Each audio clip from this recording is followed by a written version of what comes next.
हरे कृष्णा दोस्तों, हम आपका अपने चैनल द वैदिक स्टोरी पर स्वागत करते हैं। हम आपके लिए ज्येष्ठ मास के शुक्ल पक्ष की निर्जला एकादशी की कथा लेकर आए हैं। इस व्रत को भीमसेन अथवा पांडव एकादशी भी कहा जाता है। एकादशी व्रत हिंदुओं में सबसे अधिक प्रचलित व्रत माना जाता है। वर्ष में 24 एकादशियाँ आती हैं, किंतु इन सभी एकादशियों में ज्येष्ठ शुक्ल एकादशी सबसे बढ़कर फल देने वाली मानी जाती। तो चलिए इस निर्जला एकादशी के उपलक्ष्य में हम आज इस महत्वपूर्ण और पौराणिक कथा का श्रवण करते हैं।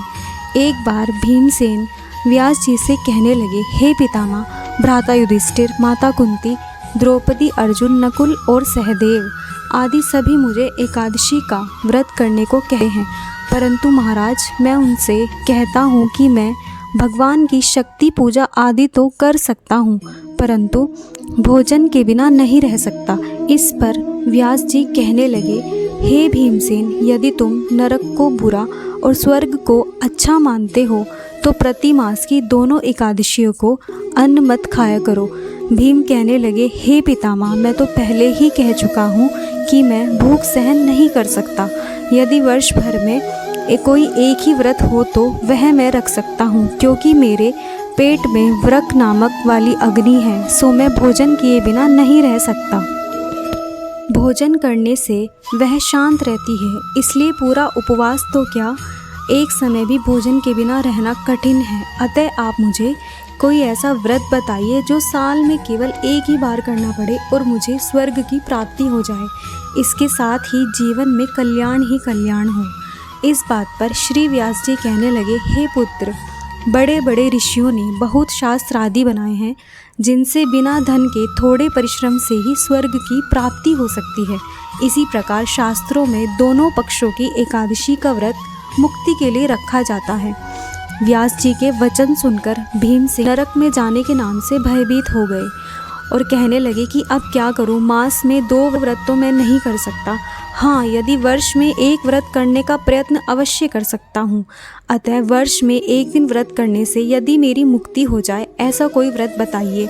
यह सुनकर व्यास जी कहने लगे कि वृषभ और मिथुन संक्रांति के बीच ज्येष्ठ मास के शुक्ल पक्ष की जो एकादशी आती है उसका नाम निर्जला है। तुम उस एकादशी का व्रत करो। इस एकादशी के व्रत में स्नान और आचमन के सिवा जल वर्जित है। आचमन में 6 मासे से अधिक जल नहीं होना चाहिए, अन्यथा वह मद्यपान के सहसनीय हो जाता है।